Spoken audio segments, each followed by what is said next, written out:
Hello students, Gayatri senior secondary school Sanchore की online classes में आप सबका स्वागत है।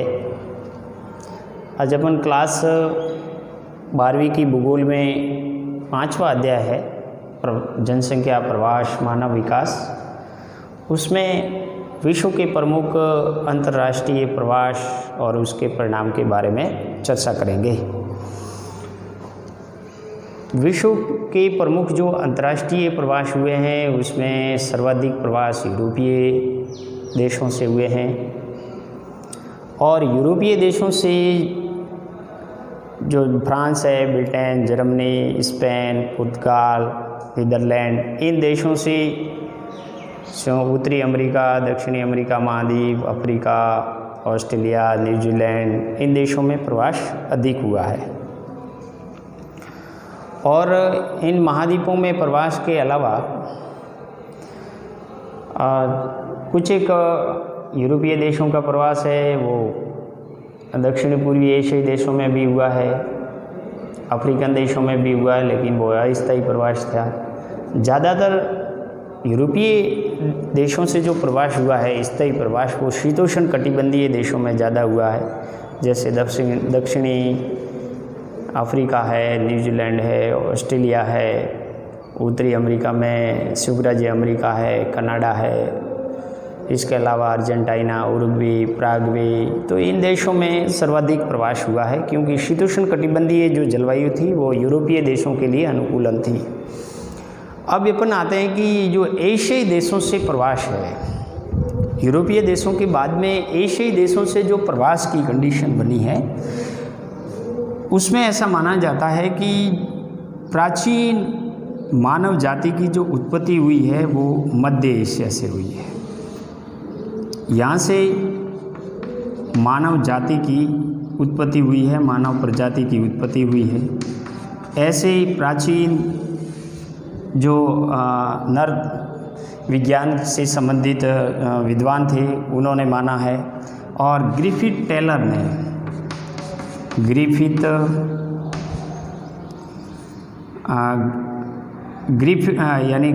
टेलर ने माना है कि मानव प्रजाति की उत्पत्ति मध्य एशिया के कैस्पियन सागर झील के पास से हुई है। अब यहाँ से प्राचीन विभिन्न नरतात्विक के जो नर वैज्ञानिक है वो ऐसे मानते हैं कि मानव प्रजाति की उत्पत्ति मध्य एशिया के कैस्पियन सागर जो झील है इसके पास से हुई है। यहाँ से विश्व के बहुत सारे देशों से प्रवास हुआ है, बहुत सारे देशों में प्रवास हुआ। उसके क्या कारण रहे हैं? एक तो यहाँ जो अत्यधिक यानी कि जनसंख्या का जो दबाव है वो बढ़ना है। जनसंख्या का दबाव बढ़ना, जो नवीन प्रजाति थी उन्होंने पुरानी जो प्राचीन प्रजाति थी उनको खदेड़ना शुरू कर दिया। तो यहाँ युद्ध, अशांति जैसी स्थिति उत्पन्न हो गई, भोजन के लिए आर्थिक संसाधनों की कमी पड़ने लगी। इसीलिए यहाँ से यानी कि जो प्राचीन प्रजातियाँ थी, इन प्रजातियों को यहाँ से विभिन्न देशों की ओर प्रवास करना पड़ा और धीरे धीरे ये अफ्रीका के अंदर, यहाँ से फिर दक्षिणी पूर्वी एशिया के अंदर और दक्षिण पूर्व एशिया, इंडोनेशिया, फ्रांस, चीन के अंदर और इधर यानी कि अफ्रीका महाद्वीप के अंदर, यहाँ से सारे विश्व के अन्य देशों में प्रवास हुआ है। और इन प्रवास मध्य एशिया से माना जाता है, जिसमें भारत जो पाकिस्तान है या इंडोनेशिया, म्यांमार, चीन, जापान है, इनमें प्रवास हुआ। फिर धीरे धीरे एशियाई देशों के अंदर कुछ देश ऐसे थे जिसमें जनसंख्या अधिक थी, जैसे भारत है, चीन है और जापान है। इन देशों पर जनसंख्या का अधिक दबाव था। तो इन देशों पर जनसंख्या का अधिक दबाव की वजह से मध्य एशिया से पूरे विश्व के अंदर मानव प्रजाति फैली। फिर धीरे धीरे जैसे जैसे जनसंख्या बढ़ती गई, उनमें भारत, चीन और जापान की जनसंख्या एशिया महाद्वीप में सर्वाधिक बढ़ी। तो इन देशों से, भारत से, चीन से और जापान से बहुत सारे यानी कि देशों में प्रवास हुआ, जिसमें चीन से देखें तो चीन के अंदर जनसंख्या का दबाव अधिक था, संसाधनों की कमी होने लगी। इससे ज़्यादातर चीन से प्रवास हुआ वो यहाँ उत्तरी कोरिया, दक्षिणी कोरियाई देश, वियतनाम, फिलीपींस, म्यांमार और यहाँ जो कंबोडिया, थाईलैंड, इन देशों के अंदर चीन का प्रवास सर्वाधिक हुआ। इसके अलावा चीनी लोग हैं वो इधर संयुक्त राज्य जो अमेरिका है वहाँ भी गए, दक्षिणी अमेरिका महाद्वीप भी गए, कुछ ऑस्ट्रेलिया और न्यूजीलैंड भी गए। तो चीनियों का ज़्यादातर जो प्रवास हुआ है चीन से वो फिलीपींस, उत्तरी कोरिया, दक्षिणी कोरिया, थाईलैंड, म्यांमार, इन देशों में सर्वाधिक हुआ है। इसके अलावा हवाई द्वीपों में भी हुआ है। और जापान से जापान एक छोटा सा देश था और यहाँ प्राचीन समय से ही जनसंख्या का अधिक दबाव था, तो जापान से ज़्यादातर जो प्रवास हुआ है वो इन हवाई द्वीपों के अंदर हुआ है। जो हवाई द्वीप है प्रशांत महासागर, इनमें हुआ है। इसके अलावा जापान से यूएसए संयुक्त राज्य अमेरिका में हुआ, कनाडा में हुआ और इसके अलावा यहाँ ब्राज़ील है, ब्राज़ील में भी जापान से प्रवास हुआ। ब्राज़ील, अर्जेंटीना, उरुग्वे, यहाँ पे भी जापानी लोग हैं वो आकर के बस गए। कुछ यानी कि दक्षिणी अफ्रीकन देश हैं, दक्षिणी अफ्रीका, उसमें भी बस गए। ऑस्ट्रेलिया, न्यूजीलैंड की तरफ भी प्रवास हुआ है।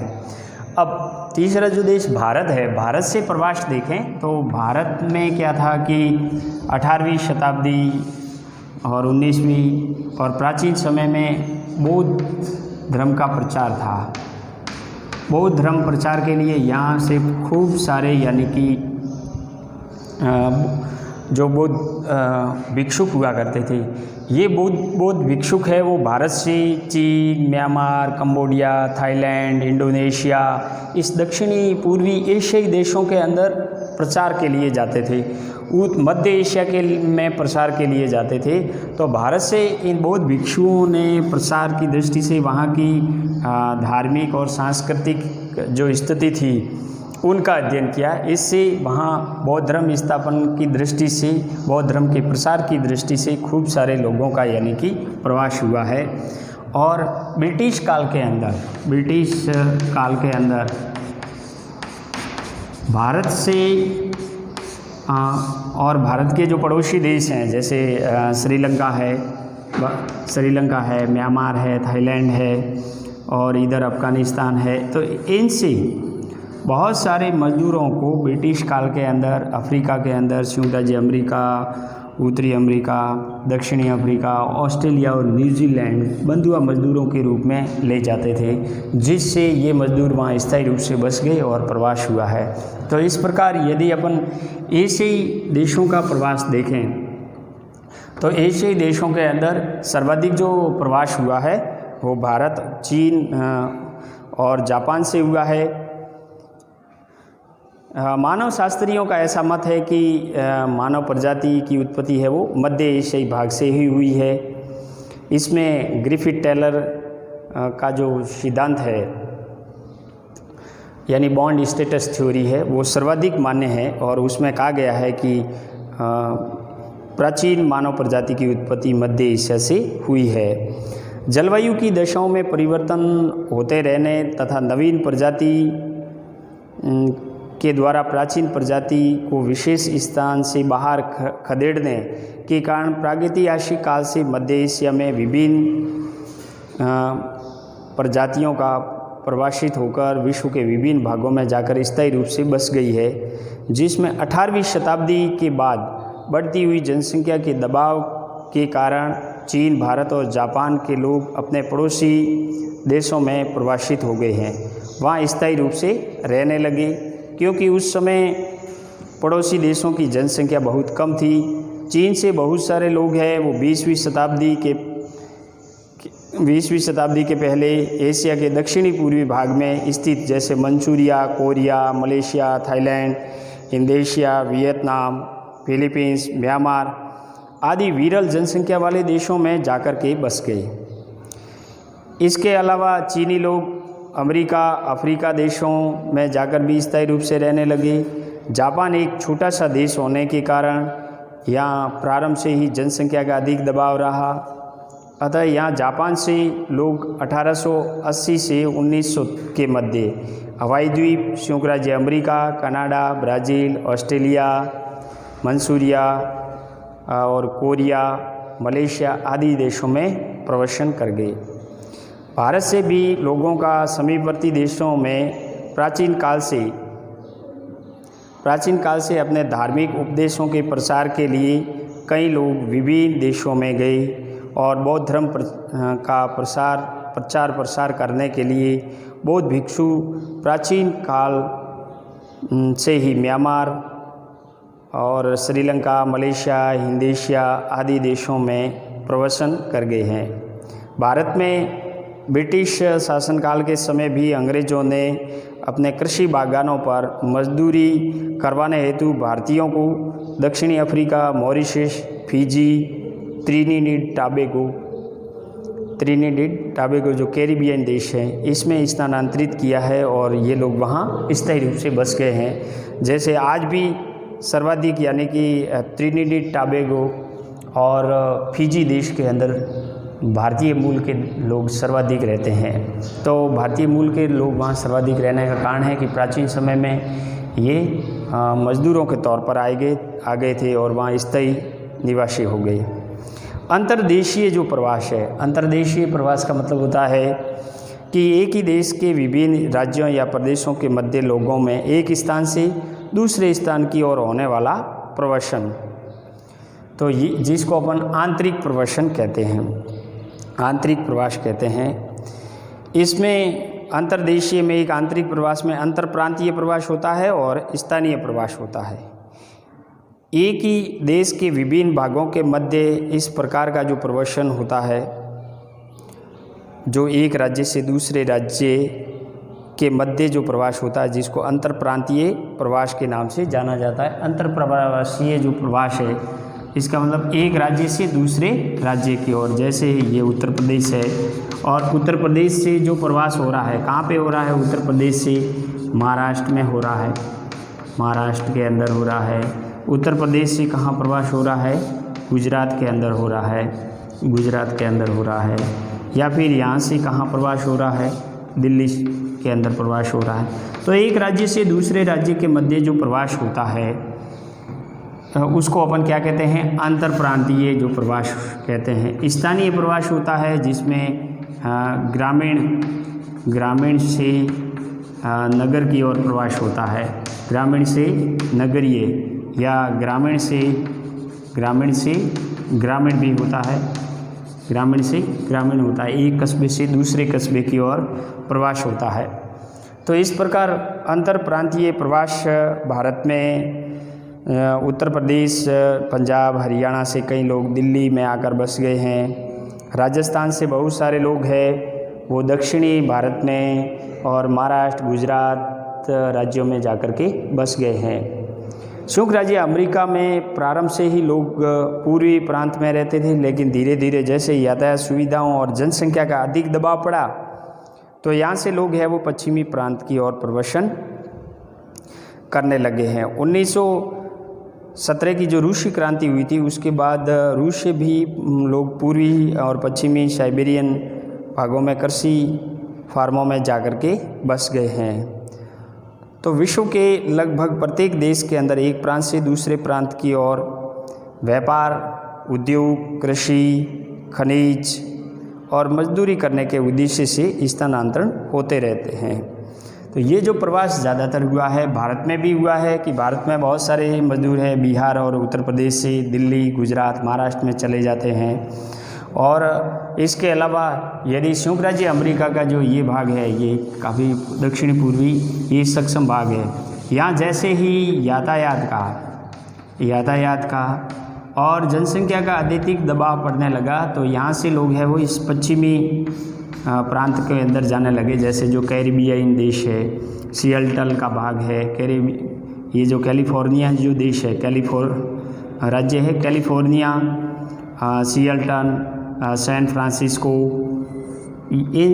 वैंकूवर, इन प्रांतों के अंदर जो ब्रिटिश कोलंबिया राज्य है इन राज्यों के अंदर पश्चिमी प्रांतों के अंदर यहाँ से प्रवास हुआ है। इसके अलावा रूस में भी पहले यहाँ रहते थे, फिर ये धीरे धीरे जैसे यहाँ अत्यधिक जनसंख्या का दबाव पड़ा, रूसी क्रांति हुई, अशांति बनी, तो यहाँ रूस से भी पूर्वी और पश्चिमी साइबेरियन क्षेत्रों के अंदर कृषि करने के उद्देश्य से लोगों का प्रवास हुआ है। अब नेक्स्ट जो स्थानीय जो प्रवास है, स्थानीय प्रवास है जिससे ग्रामीण से नगरीय और ग्रामीण से ग्रामीण के अंदर यानी प्रवास होता है। स्थानीय प्रवासन में लोगों का स्थानांतरण एक देश में ही एक ही प्रांत के विभिन्न जनपदों के मध्य होता है, यानी एक ज़िले से दूसरे ज़िले के मध्य। ग्रामीण लोग शहरों में मजदूरी करने के लिए या उच्च शिक्षा प्राप्त करने के लिए जाते हैं। स्थानीय प्रवासन एक ग्राम से नगर की ओर या नगर से ग्रामीण की ओर हो सकता है। नगरों से मिलने वाली विभिन्न सुविधाएं उन्हें आकर्षित करती है और जैसे मुंबई में हज़ारों लोग प्रतिदिन 100 से 200 किमी तक प्रवास करते हैं।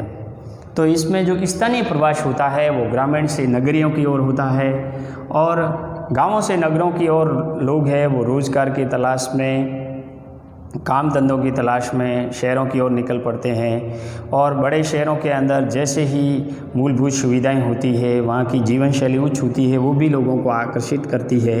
इसके अलावा जैसे ही बड़े महानगरों में जनसंख्या बढ़ती है तो लोग सुबह गांवों से शहरों की ओर आते हैं, वापस शाम को शहरों से गांवों की ओर लौट जाते हैं। तो रोज़ाना दैनिक प्रवास भी होता रहता है। ये जो प्रवास है अंतर्राष्ट्रीय, स्थानीय, अंतर्देशीय। अब यदि प्रवास के परिणाम देखें, ज़्यादा प्रवास होगा तो उसके रिजल्ट भी निकलेगा। अब रिजल्ट ये दो क्षेत्रों के अंदर निकलता है। जैसे ये जहाँ से प्रवास होता है दोनों में भिन्नता आती है। जहाँ से प्रवास होता है उसको तो अपन कहते हैं उत्प्रवास, उत्प्रवास का क्षेत्र है, और ये है आप्रवास, आप्रवास का क्षेत्र है। अब इस जहाँ से लोग प्रवास होते हैं मूल स्थान से और गंतव्य स्थान से, मूल स्थान से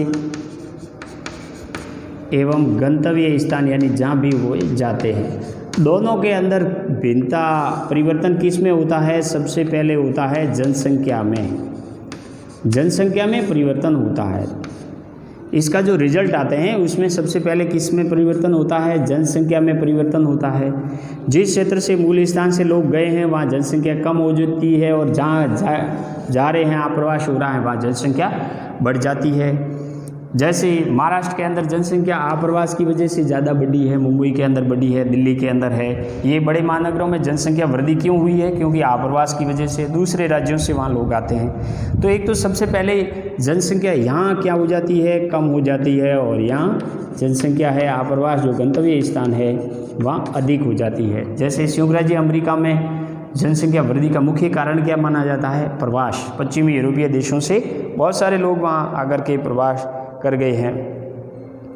तो एक तो जनसंख्या का संतुलन बिगड़ता है, और दूसरा होता है कि प्रवासन के कारण, प्रवास जब भी होता है तो इसके कारण संस्कृति का प्रसार होता है। प्रवासी लोग अपने साथ जो तकनीकी, धर्म, परंपराएं, रीति रिवाज, भाषा आदि को लेकर जाते हैं, जिसके प्रभाव से उन जिनका प्रभाव उन लोगों पर पड़ता है और उस स्थान विशेष पर संस्कृति का प्रभाव प्रवासित लोगों पर भी पड़ने लगता है। तो इससे क्या होता है कि एक तो जनसंख्या है, दूसरी है संस्कृति। संस्कृति का जो प्रभाव प्रचार होता है, संस्कृति का क्या होता है? प्रचार होता है। यानी मूल स्थान से गंतव्य स्थान पर जहाँ भी लोग जाते हैं तो वह अपनी संस्कृति, धर्म, जाति, प्रचार, भाषा, बोली, इस सब का जो प्रसार है वहाँ जाकर के इनकी एक नई संस्कृति बनती है। तो यहाँ से गंतव्य स्थान में एक नई संस्कृति का डेवलपमेंट होता है, यहाँ नई संस्कृति का क्या होता है? विकास होता है और पूरी संस्कृति का प्रचार होता है। यहाँ की धर्म, जाति, रीति रिवाज, भाषा, बोली है वो प्रवासियों के अनुसार होने लगती है, और भारत में कई राज्यों में ऐसा देखा भी गया है। तो ये एक तो रिजल्ट सामने आता है। इसके अलावा जो लोग यहाँ से तकनीकी लेकर के गए हैं, जहाँ से मूल स्थान से यहाँ लोग गंतव्य स्थान टेक्निकल लेके गए हैं, तो उस राज्य, उस प्रांत के अंदर एक नई टेक्निकल आ जाती है, और इस तकनीकी की वजह से उनका क्या होता है? आर्थिक विकास। उस राज्य का, उस प्रांत का आर्थिक विकास, उस देश का क्या होता है? आर्थिक विकास। जैसे उदाहरण के तौर पर है कि पश्चिमी यूरोपीय देशों से लोग, ब्रिटेन से, फ्रांस से, जर्मनी से, पुर्तगाल से बहुत सारे लोगों का उत्तरी अमेरिका के अंदर प्रवास हुआ। तो वो अपने ज्ञान और तकनीकी लेकर के गए और उस ज्ञान और तकनीकी का यूटिलाइज कहाँ पे हुआ? संयुक्त राज्य अमेरिका, कनाडा के अंदर हुआ। इससे संयुक्त राज्य अमेरिका और कनाडा आर्थिक रूप से सक्षम बने, उनका आर्थिक विकास हुआ, आर्थिक स्तर ऊपर उठ गया। प्रवासी लोगों की वेशभूषा, रहन सहन, खान पान, भाषा आदि के अनुसार उस क्षेत्र में एक विशेष संस्कृति धीरे धीरे परिवर्तित हो जाती है। जैसे अंग्रेज़ों का आगमन भारत में हुआ तो भारतीय संस्कृति में भी परिवर्तन हुआ है। प्रवासी से क्या होता है कि जिस स्थान पर, गंतव्य स्थान पर प्रवास होता है, वहाँ की धर्म, जाति, संस्कृति है वो प्रसार होता है और धीरे धीरे वहाँ की संस्कृति है वो उन प्रवासियों की संस्कृति के हिसाब से रूप लेने लगती है। जैसे ब्रिटिश लोग शासनकाल के अंदर अंग्रेज़ भारत में लंबे समय तक 200 साल तक शासन किया, तो भारत में जो पश्चिमी कल्चर आया है, संस्कृति आई है, उसका प्रभाव भारतीय संस्कृति पर पड़ा है। और यहाँ भारत में आज जो पश्चिमी संस्कृति की प्रभाव की वजह से भारत की जो वैदिक धार्मिक संस्कृति, भाषाएं, वेशभूषा थी, उसमें परिवर्तन आया है। तो संस्कृति में परिवर्तन होता है और प्रवसन के कारण जनसंख्या के दबाव, बेरोजगारी, निर्धनता आदि समस्या भी बढ़ जाती है। तो ये समस्या भी बढ़ने लगती है। यानी आप्रवासी क्षेत्रों के अंदर बेरोजगारी की समस्या है, जनसंख्या का अधिक दबाव पड़ना है, आवास की समस्या है, ये स्थितियाँ विकट हो जाती है प्रवास के कारण। उन क्षेत्र जैसे मुंबई और दिल्ली के अंदर ज़्यादातर जो आवास की, जनसंख्या घनत्व की जो समस्या है, बेरोजगारी की समस्या है, प्रतिस्पर्धा जो काम धंधों के अंदर है, वो उनकी प्रवासियों की वजह से हुई है। इससे जिस देश या स्थान में प्रवासन करते हैं वहाँ इन समस्याओं की कमी आने लगती है। यानी जिस देश से, मूल स्थान से तो प्रवास करते हैं तो वहाँ जनसंख्या का दबाव कम होता है, बेरोजगारी भी कम होती है और जो आवास की समस्या वो भी कम होने लगती है। और जहाँ जाते हैं, आप्रवास होता है, वहाँ ये समस्या बढ़ जाती है। प्रवासी लोगों की कार्यकुशलता, तकनीकी ज्ञान के कारण उन क्षेत्रों में आर्थिक संसाधनों के विध्वंस से उस देश या स्थान का आर्थिक स्तर उच्च हो जाता है। जैसे यूरोपीय देशों के लोगों ने से अमेरिका, दक्षिणी अफ्रीका और ऑस्ट्रेलिया आदि विकसित राष्ट्र बने हैं। तो इसका सीधा सा जो प्रभाव पड़ रहा है वो प्रवासियों की वजह से उस देश के अंदर, यानी कि जो आर्थिक संसाधनों का विदोहन ज़्यादा होता है और आर्थिक संसाधनों का, खनिजों का ज़्यादा दोहन होने की वजह से, टेक्निकल की वजह से धीरे धीरे जिस देश के अंदर ये आप्रवासी आए हैं उस देश का आर्थिक स्तर ऊपर उठ जाता है और वह देश है वो एक विकसित देश की श्रेणी में पहुंच जाता है। जैसे पश्चिमी यूरोपीय देशों से लोग जहाँ जहाँ भी गए हैं, संयुक्त राज्य अमेरिका गए, कनाडा गए, दक्षिणी अफ्रीका गए, ऑस्ट्रेलिया, न्यूजीलैंड, तो आज ये सारे देश है वो एक विकसित देश की श्रेणी में आते हैं, क्योंकि इन लोगों की जो नवीन तकनीकी थी, ज्ञान था, इन्होंने नवीन टेक्निकल का यूज़ किया। इससे वो जहाँ के प्राकृतिक संसाधन थे उनका अधिक विदोहन किया, उससे अर्थव्यवस्था थी, औद्योगिक विकास हुआ, इससे अर्थव्यवस्था और मजबूत हुई, उनका अर्थव्यवस्था का स्तर ऊपर उठ गया और वह देश विकसित देशों की श्रेणी में आ गए। तो आर्थिक विकास में भी प्रवासियों का सीधा प्रभाव पड़ता है।